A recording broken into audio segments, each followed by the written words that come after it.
Okay, അപ്പോൾ നമ്മളെ +2 probability part 4 and the last part. അപ്പോൾ ഇതും കഴിഞ്ഞാൽ പിന്നെ നമുക്ക് ബാക്കിയുള്ള ചാപ്റ്റർ എന്താണ് 2 ക്ലാസ് എന്താണ് നമ്മുടെ കണ്ടിന്യൂറ്റി ആൻഡ് ഡിഫറൻഷ്യബിലിറ്റി 2 എണ്ണം ഓടിക്കും. അപ്പോൾ ഞാൻ ഇതും കൂടി കഴിഞ്ഞാൽ +2 മാത്സ് ഇസ് ഓൾസോ ഓവർ. അപ്പോൾ ഓൾമോസ്റ്റ് എല്ലാം ഞാൻ തീർത്ത് വരുന്നുണ്ട്. അപ്പോൾ എന്താണ് let solve this question. Probability of solving specific problem independently by A and B. അപ്പോൾ എ സെപ്പറേറ്റ് സോൾവ് ചെയ്യുന്നത്, ബി സെപ്പറേറ്റ് സോൾവ് ചെയ്യുന്നത്, അതാണ് ഇൻഡിപെൻഡൻ്റ് കൊണ്ട് ഉദ്ദേശിക്കുന്നത്. അത് എത്ര പോസിബിലിറ്റി ഉണ്ട്? 1/2 1/3 respectively. Both try to solve the problem independently. Find the probability that problem is solved. അതേപോലെ exactly one of them solves the problem. അപ്പോൾ നമുക്ക് നോക്കാം. പി ഓഫ് എ എന്ന് പറയുന്നത് 1/2, പി ഓഫ് ബി എന്ന് പറയുന്നത് 1/3. അപ്പോൾ നമുക്കൊരു കാര്യം ചെയ്യാം. ഈ പ്രോബബിലിറ്റി ഓഫ് എന്താണ് ചങ്ങായി നോട്ട് സോൾവിങ് ദ പ്രോബ്ലം, അതായത് പി ഓഫ് എ കോംപ്ലിമെൻ്റ് അല്ല, A dash.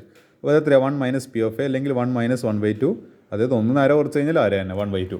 Probability of not solving of problem by B എന്ന് പറയുന്നത് പി ഓഫ് ബി ഡാഷ്, അത് 1 minus P of B, 1 minus 1/3 2/3. ഇതെന്തിനാണ് കണ്ടുപിടിച്ചതെന്നില്ല നമുക്ക് നോക്കാം. അപ്പോൾ ഒന്നാമത്തെ ക്വസ്റ്റിന് probability that the problem is solved. അപ്പോൾ ഇത് കണ്ടുപിടിക്കുന്നതിനൊക്കെ നമ്മൾ എന്ത് കണ്ടുപിടിച്ചാൽ മതി? 1 minus probability of none of them solve the problem. അപ്പോൾ രണ്ടുപേരും സെപ്പറേറ്റ് ആയിട്ട് പ്രോബ്ലം സോൾവ് ചെയ്യുന്നതിന് കണ്ടുപിടിക്കുന്നതിന് പകരം എന്ത് കണ്ടുപിടിച്ചാൽ മതി? ഇവർ രണ്ടുപേരും സോൾവ് ചെയ്യാത്ത കേസ് ഉണ്ടാവുമല്ലോ. അതായത് എന്താണ്, neither A solves the problem nor B solves the problem. അപ്പോൾ A dash intersection B dash. അപ്പോൾ ഇതാണ് നമ്മൾ കണ്ടുപിടിച്ചാൽ മതി. അപ്പോൾ ഇത് കണ്ടുപിടിക്കുന്നതിനൊക്കെ ഇത് കണ്ടുപിടിച്ചാലും മതി, സിമ്പിളായി. അപ്പോൾ 1 minus P of A dash intersection B dash. അപ്പോൾ നമുക്കറിയാം ഈ പറഞ്ഞ ഇൻഡിപെൻഡൻറ്റ് ഇവൻസിൽ എ ഇൻ്റർസെക്ഷൻ ബി നമുക്ക് എങ്ങനെ എഴുതാം? P of A intersection B നമുക്ക് എങ്ങനെ എഴുതാം? പ്രോബബിലിറ്റി ഇൻഡിപെൻഡൻ്റ് ആയിട്ട് P of A into P of B എന്ന് പറഞ്ഞിട്ട് എഴുതാം. അതേപോലെ എ ഡാഷ് ബി ഡാഷ് എല്ലാം വരുന്നുണ്ടെങ്കിൽ A dash into B dash, അത്രയല്ലോ. അപ്പോൾ 1 minus P of A dash into P of B dash. ഇപ്പോൾ മനസ്സിലായില്ല എന്തിനാ ഈ സാധനം രണ്ടും കണ്ടുപിടിച്ചെന്നില്ല. അപ്പോൾ 1 minus P of A dash എന്ന് പറയുമ്പോൾ 1/2 into P of B dash എന്ന് പറയുമ്പോൾ 2/3. അപ്പോൾ 2 ഇൻറ്റു ക്യാൻസൽ. അപ്പോൾ 1 മൈനസ് 1/3 അപ്പോൾ 2/3 വന്നത്. This will be a probability. അടുത്തത് exactly one of them solves the problem. Exactly one of them solve the problem എന്ന് പറയുന്നത് എന്താണ്? P of A into P of B dash plus P of A dash into P of B. അതായത് എന്താണ്, ഇത് രണ്ട് കേസായിട്ട് നമ്മൾ solve ചെയ്യണം. അതിൽ ഒന്നാമത്തെ കേസ് എന്ന് പറയുന്നത് ആദ്യത്തെ ആൾ സോൾവ് ചെയ്യുന്നില്ല, രണ്ടാമത്തെ ആൾ സോൾവ് ചെയ്യുന്നുണ്ട്.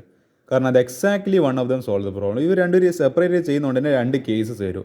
ഒന്നാമത്തെ കേസ് എന്ന് പറയുന്നത് ഒരാൾ സോൾവ് ചെയ്യുന്നുണ്ട്, ഒന്നാമത്തെ ആൾ സോൾവ് ചെയ്യാൻ പറ്റുന്നില്ല, മറ്റേ ആൾക്ക് സോൾവ് ചെയ്യാൻ പറ്റുന്നില്ല. അടുത്ത കേസ് എന്താ? ഒന്നാമത്തെ ആൾക്ക് സോൾവ് ചെയ്യാൻ പറ്റുന്നുണ്ട്, മറ്റേ ആൾക്ക് സോൾവ് ചെയ്യാൻ വേണ്ടി പറ്റുന്നില്ല. അപ്പോൾ P of A into P of B dash plus P of A dash into P of B. അപ്പോൾ എല്ലാ വാല്യൂസ് ഉണ്ടല്ലോ, ജസ്റ്റ് സബ്സ്റ്റിറ്റ്യൂട്ട് ചെയ്താൽ മതിയല്ലോ. 1/2 ഇൻറ്റു 2/3 പ്ലസ് 1/2 ഇൻറ്റു 1/3. ഇത് ക്യാൻസൽ ചെയ്ത് കഴിഞ്ഞാൽ 1/3 പ്ലസ് ഇതെന്താ വരിക? 1/6 വരും. അപ്പോൾ എന്ത് വരും? 1/3 പ്ലസ് 1/6 എന്നുള്ളത് 1/2 വരും. This will B the final answer. ഈ ഒരു 16ാമത്തെ ക്വസ്റ്റിന് കംപ്ലീറ്റ് സ്ക്രീൻഷോട്ട് എടുത്ത് വെക്കാം. ഇത് എക്സാമിന് വരും എന്തായാലും. Okay, now to the last question of this chapter. അതോടുകൂടി പാഠം തീർന്നു. അപ്പോൾ ഞാൻ പാഠം അവസാനിക്കുന്ന മുമ്പ് നമ്മൾ ഈ പാഠത്തിൽ തന്നെ ഏറ്റവും ഇമ്പോർട്ടൻ്റ് ആയിട്ടുള്ള ബയസ് തിയറം ഇതിലൊരു ക്വസ്റ്റ്യൻ ചെയ്യാണ്ട് പോകുന്നത് എനിക്കൊരു മോശമാണ്. അപ്പോൾ എനിക്കെന്ത് തോന്നി? കാരണം എന്താണ്, എപ്പോഴും സ്ഥിരം എക്സാമിന് ഒരു എന്താണ് പ്രോബബിലിറ്റി എന്നുള്ള ചാപ്റ്ററിന് പ്രോബബിലിറ്റി 100% വരാൻ ചാൻസിലെ ക്വസ്റ്റ്യൻ എന്ന് പറയുന്നത് ബയസ് തിയറത്തിൽ നിന്നാണ്. അപ്പോൾ നമുക്ക് നോക്കാം ഏതായാലും. ഇതാ പ്രോബബിലിറ്റിൻ്റെ ക്വസ്റ്റ്യൻ. മാനുഫാക്ചറർ ഒരു സാധനങ്ങളൊക്കെ ഉണ്ടാക്കുന്നൊരു ചങ്ങായി has 3 machine operators A B and C. First operator A producers എത്രയാണ്? 1% ഡിഫക്റ്റീവ് ഐറ്റംസ്. ഈ ഓപ്പറേറ്റർ, ഒന്നാമത്തെ ഓപ്പറേറ്റർ എന്താണ് ഉണ്ടാക്കുന്ന ഐറ്റംസിൽ 1% എന്താണ് കുറച്ച് പ്രശ്നങ്ങളൊക്കെ എല്ലാ ഐറ്റംസാണ്. Rest the other 2 operators B and C produce. അപ്പോൾ അവർ എത്ര ബി ആൻഡ് സി എത്ര ഡിഫക്റ്റീവ്, അതായത് പൊട്ട എന്ന് പറയേണ്ടത് ഈ പറഞ്ഞ ഇപ്പോൾ നമ്മളിപ്പോൾ ഉണ്ടാക്കുന്ന സാധനത്തിൽ എന്തെങ്കിലും ഒരു ഡിഫക്റ്റ് ഉണ്ടാവും എന്ന് പറയുമ്പോൾ ഇപ്പോൾ എന്താണ്, ഞാനിപ്പോൾ ഇങ്ങനെ ഒരു പ്രൊഡക്റ്റ് വാങ്ങി, പക്ഷേ ഇതിലെ മര്യാദക്ക് ഈ പറയുന്നത് ഇതിപ്പോൾ ബ്ലൂടൂത്ത് സ്പീക്കറാണ്. ഞാൻ വേണ്ടിക്ക് കാണിച്ചു തരാം. അപ്പോൾ ഇത് ബ്ലൂടൂത്ത് ഡിവൈസാണ്. പക്ഷേങ്കിൽ എന്താണ്, ഇതിൽ നിന്ന് ഇപ്പോൾ മര്യാദക്ക് സൗണ്ട് വരുന്നില്ല, അല്ലെങ്കിൽ സാധനം എൻ്റെ ഡിവൈസായിട്ട് കണക്ട് ചെയ്യുന്നില്ല. അപ്പോൾ ഇത് ഡിവൈസിന് ഡിഫക്റ്റ് ആണ്. അതേപോലത്തെ ഡിഫക്റ്റ് പറയുകയാണെങ്കിൽ ബീനത് 5% ആണ്, സീനത് 7% ആണ്. A is on job four 50% of the time. A എന്ന് പറയുന്നത് 50% സമയത്ത് എന്തുണ്ട്? എ ഉണ്ട്. ബി എന്ന് പറയുന്നത് 30% ആണ്. സി എന്ന് പറയുന്നത് 20% ഓഫ് ദ ടൈമിലാണ്. അപ്പോൾ എക്കാണ് ഏറ്റവും കൂടുതൽ എന്താണ് അപ്പോൾ ജോലി കിട്ടുന്നത്, ബീന് അത്ര കുറച്ചും കൂടി കുറവാണ്, സീന് ഏറ്റവും ലീസ്റ്റ് ആണ്.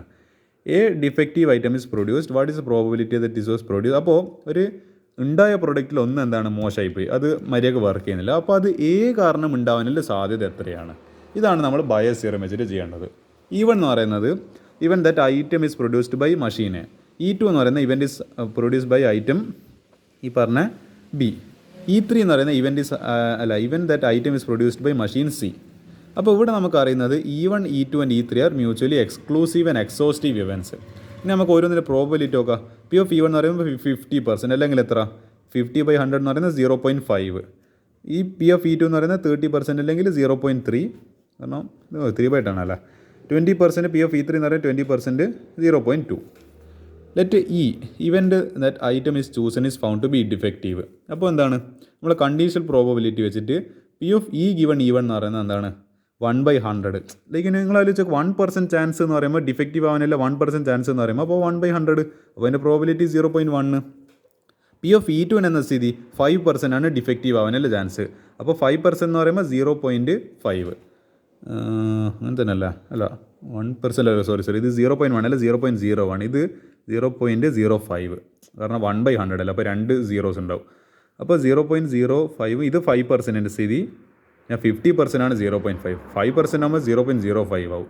പിന്നെ അതേപോലെ ഇതെന്താണ് E3 എന്ന് പറയുന്നത് 7% അല്ല, 7% എന്ന് പറയുമ്പോൾ ഒരു 7/100 അല്ലെങ്കിൽ 0.07 ചാൻസ്. ഇനി യൂസിങ് ബയസ് തിയറം നമുക്കറിയാം P of E1 given E1 ആണ് നമ്മളെ എന്താണ്, അതായത് ഡിഫക്റ്റീവ് ഐറ്റം, അതായത് ഡിഫക്റ്റീവ് ഐറ്റമാണ് E1 എന്ന് പറയുന്ന ഇത്. പക്ഷേങ്കിൽ E എന്ന് പറയുന്നത് എന്താ, it is produced by A, അതാണ് നമ്മൾ കണ്ടുപിടിക്കേണ്ടത്. നോക്കാം. അപ്പോൾ നമ്മൾ ബയസ് തിയറം വെച്ചിട്ട് P of given E1 into P of E1 divide by, ഇവിടെ 3 ഇവൻറ്റ്സ് നടക്കുന്നുണ്ട്, നമ്മൾ 3 അഡീഷൻ എടുക്കണം. P of given E1 into P of E1 plus P of given E2 into P of E2 plus P of given E3 into P of E3. ഇങ്ങനത്തെ ക്വസ്റ്റിന് എക്സാമിന് പൊതുവെ ചോദിക്കാറില്ല, പൊതുവെ 2 എണ്ണം വരുന്നത് ചോദിക്കാറില്ലോ.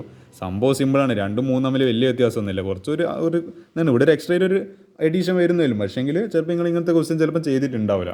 പക്ഷേ അഥവാ എക്സാമിന് വന്നാൽ ഇത് കണ്ടിട്ട് നിങ്ങൾ കിളിവാറി പോകണമെന്ന് വിചാരിച്ചിട്ട് ഞാൻ ഈ ക്വസ്റ്റ്യൻ തന്നെ സെലക്ട് ചെയ്യാൻ കാരണം ഇവിടെ 3 എണ്ണം ഡിനോമിനേറ്ററിൽ വരുന്നുണ്ട്. അപ്പോൾ പി ഓഫ് E1 എന്ന് പറയുന്നത് എന്താ, ഇതാ 1/100 ഇൻറ്റു പി ഓഫ് E1 എന്ന് പറയുന്നത് ഇതാ നമ്മൾ ഈ 50% അല്ലെങ്കിൽ 50/100 നിർത്താൽ മതി.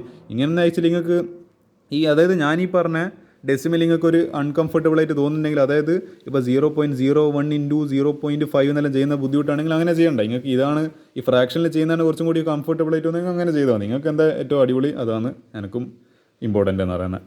അതേപോലെ പി ഓഫ് ഇതേ സാധനം തന്നെ ഇവിടെ എഴുതിയ സാധനം നേരെ കട്ട് ആൻഡ് പേസ്റ്റ് ഇവിടെ ചെയ്യുക. Plus P of given E2 എന്ന് പറയുന്നത് ഇതാ 5/100 ഇൻറ്റു പി ഓഫ് E2 എന്ന് പറയുന്നത് 30% അല്ലെങ്കിൽ 30/100 plus P of given E3 എന്ന് പറയുന്നത് 7/100 ഇൻറ്റു പി ഓഫ് E3 എന്ന് പറയുന്നത് 20/100. ഇതെല്ലാം ലാസ്റ്റ് ചെയ്യുന്നപ്പോഴത്തേക്ക് ഫൈനലി കാൽക്കുലേറ്റർ എടുത്ത് ചോദിച്ചാൽ മതി, സമാധാനം പറഞ്ഞാൽ മതി.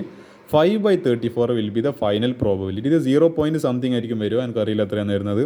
ഇപ്പോൾ ഏകദേശം ഒരു 35 ആയിരുന്നെങ്കിൽ 1/7 എത്രയാണ്, ഏകദേശം ഒരു അപ്രോക്സിമേറ്റ് കാൽക്കുലേഷൻ എടുക്കുകയാണ്. 1/7 എത്ര ടൈംസ് 0, പിന്നെ 10.1 7 വന്ന് 3 30 എടുത്തോ, പിന്നെ 30ൽ 4, അപ്പോൾ 28 2. അപ്പോൾ ഓൾമോസ്റ്റ് ഒരു അപ്രോക്സിമേറ്റ്ലി ഒരു 0.104 എന്നെല്ലാം പറയുക പ്രോബബിലിറ്റി വരുന്നത്, അല്ലെ ഒരു അപ്രോക്സിമേറ്റ്ലി 0.1 എടുത്തോ. This will B the final answer. ഇങ്ങനെയാണ് ഈ ക്വസ്റ്റ്യൻ ചെയ്യുക. അപ്പോൾ ഇതോടുകൂടി എന്താണ് നമ്മളെ പ്രോബബിലിറ്റി അങ്ങ് അവസാനിച്ച് ഓൾമോസ്റ്റ് ഞാൻ എൻ്റെ പാഠങ്ങളൊക്കെ തീരാറായിട്ടുണ്ട്. 2 ക്ലാസ് കണ്ടിന്യൂറ്റിക്കും 2 ക്ലാസ് ആപ്ലിക്കേഷൻ ഓഫ് ഡെറിവേറ്റീവ്സിനും, അതോടുകൂടി +2 മാത്സും തീരും. So that will be the end of this probability.